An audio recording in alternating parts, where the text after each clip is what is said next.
We are in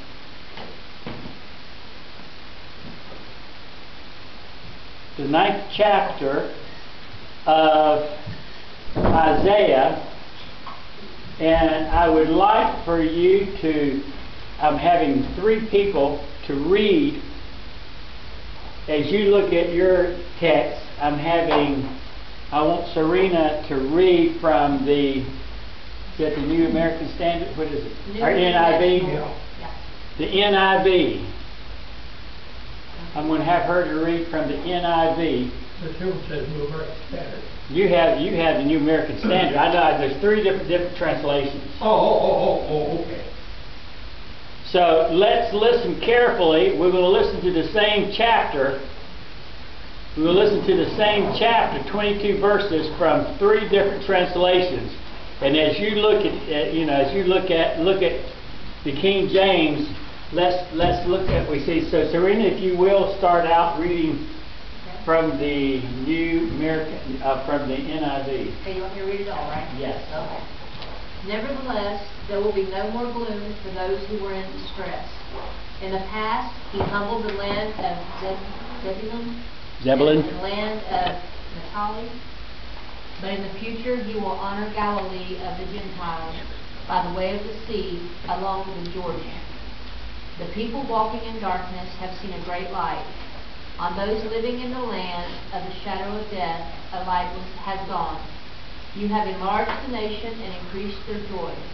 They rejoice before you as people rejoice at the harvest, as men rejoice when dividing the plunder. For as in the day of Midian's defeat, you have shattered the yoke that burdens them, the bar across their shoulders, the rod of their oppressor. Every warrior's boot used in battle, and every garment rolled in blood will be destined for burning, will be fuel for the fire. For to us a child is born, to us a son is given, and the government will be on his shoulders. And he will be called Wonderful Counselor, Mighty God, Everlasting Father, Prince of Peace. Of the increase of his government and peace there will be no end. He will reign on David's throne and over his kingdom, establishing and upholding it with justice and righteousness from that time on and forever. The zeal of the Lord Almighty will accomplish this. The Lord has sent a message against Jacob. It will fall on Israel. All the people will know it, Ephraim and the inhabitants of Samaria, who say with pride and arrogance of heart, the bricks have fallen down, but we will rebuild with dressed stone. The fig trees have been felled, but we will replace them with cedars.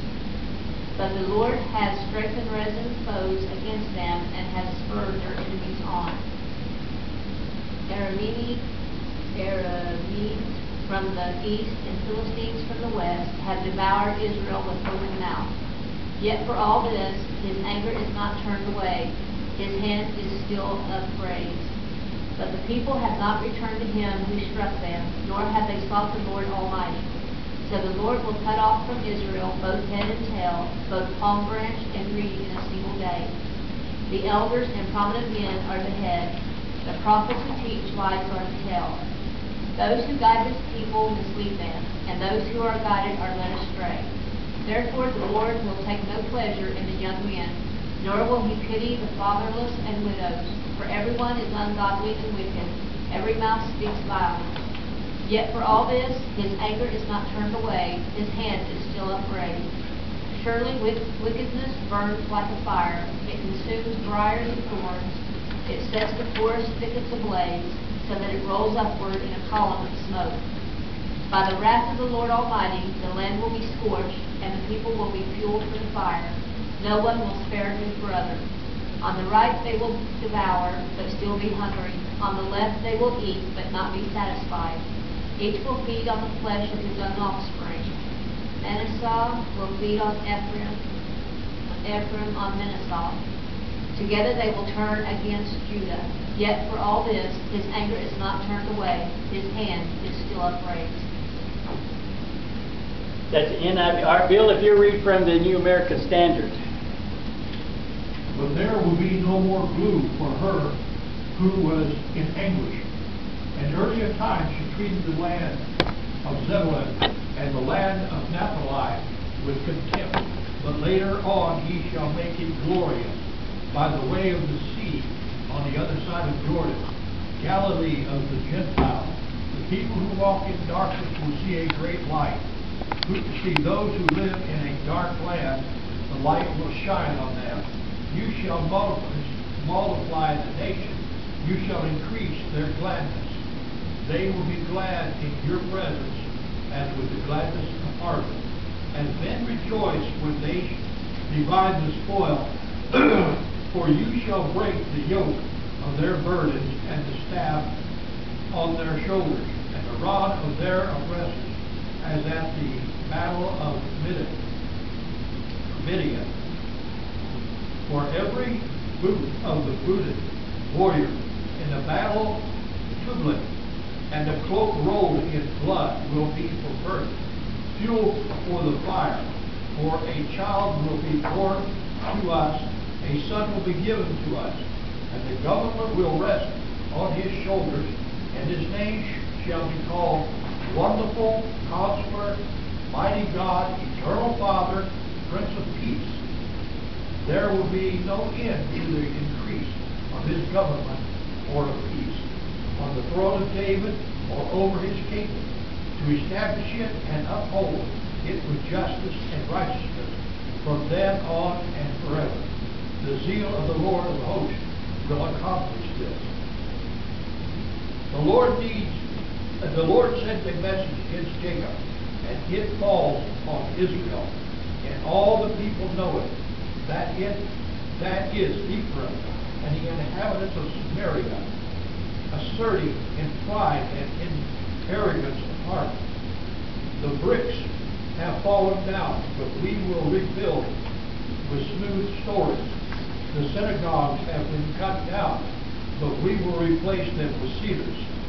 Therefore the Lord raised up against them adversities from reason, and spurred them enemies on, the Armenians on the east and the Philistines on the west.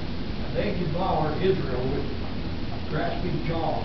In spite of all this, his anger does not turn away, and his hand is still stretched out. Yet the people do not turn back to him who struck him, nor do they seek the Lord of hosts. So the Lord cuts off the head and the tail of Israel, both palm branches and bulrush in a single day. The head of the elder and the honorable man, and the prophet who teaches falsehood, is a tail. For those who guide this people are leading them astray, and those who are guided by them are brought to confusion. Therefore the Lord does not take pleasure in their young men, nor does he have pity on their orphans, on their widows.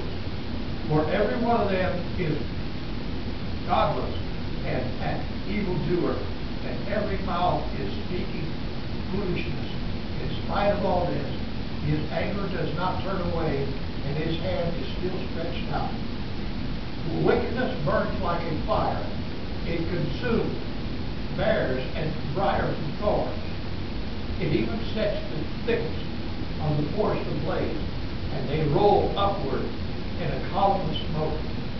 By the fury of the Lord, the host of the land is burned up, and the people are like fuel of fire. No man spares his brother.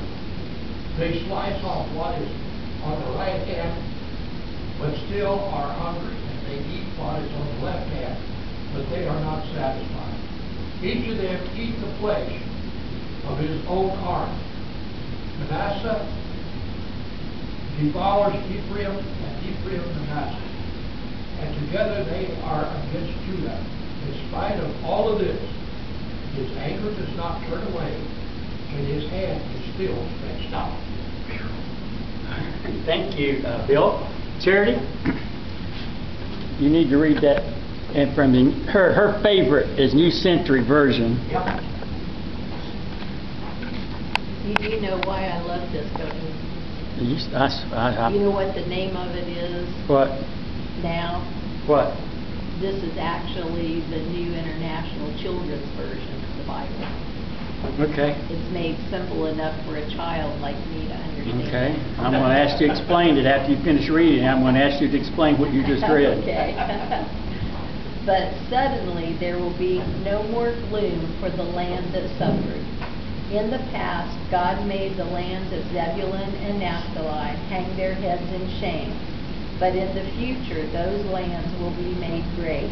They will stretch from the road along the Mediterranean Sea to the land beyond the Jordan River and north to Galilee, the land of people who are not Israelites. Before, those people lived in darkness, but now they have seen a great light. They lived in a dark land, but a light has shined on them. God, you have caused the nation to grow and made the people happy, and they have shown their happiness to you like the joy during harvest time, like the joy of people taking what they have won in war. Like the time you defeated Midian, you have taken away their heavy load and the heavy pole from their backs and the rod the enemy used to punish them. Every boot that marched in battle and every uniform stained with blood has been thrown into the fire. A child has been born to us. God has given a son to us. He will be responsible for leading the people. His name will be Wonderful Counselor, Powerful God, Father who lives forever, and Prince of Peace. Power and peace will be in his kingdom and will continue to grow forever and over David's kingdom.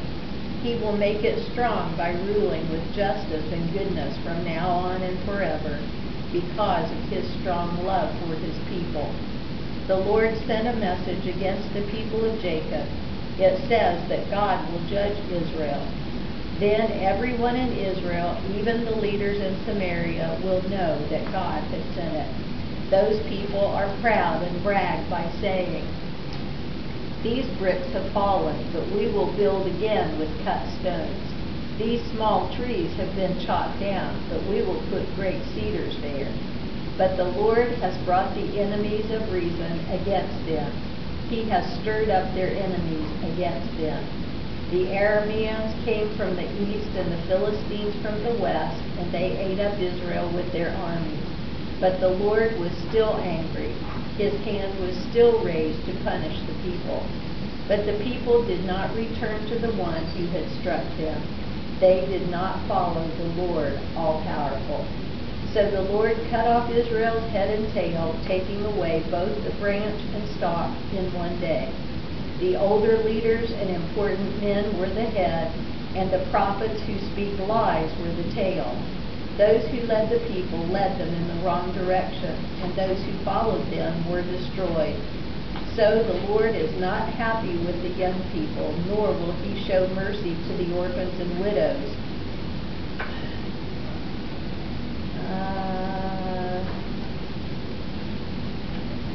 It looks like something is missing. Are very evil. They all speak lies. But the Lord is still angry. His hand is still raised to strike down the people. Evil is like a small fire. First it burns weeds and thorns. Next it burns the larger bushes in the forest, and they all go up in a column of smoke.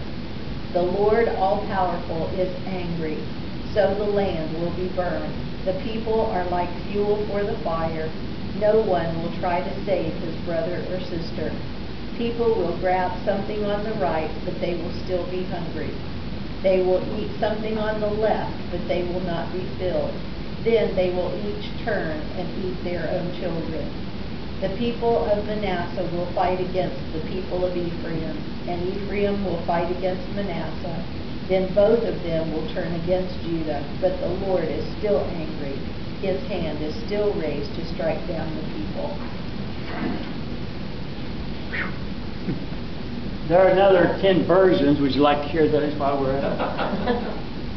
Now let me ask you a question. And this is the New King James that I have. People say that if you have new translations, you can understand it better. And I would venture to say that you probably understood the words as to what was being said, but without further study, you would not be, we would not be able to explain it. Simply reading it, you need to simply read it first. At least come to that. At least come to that. Bye bye. See you later. But let's.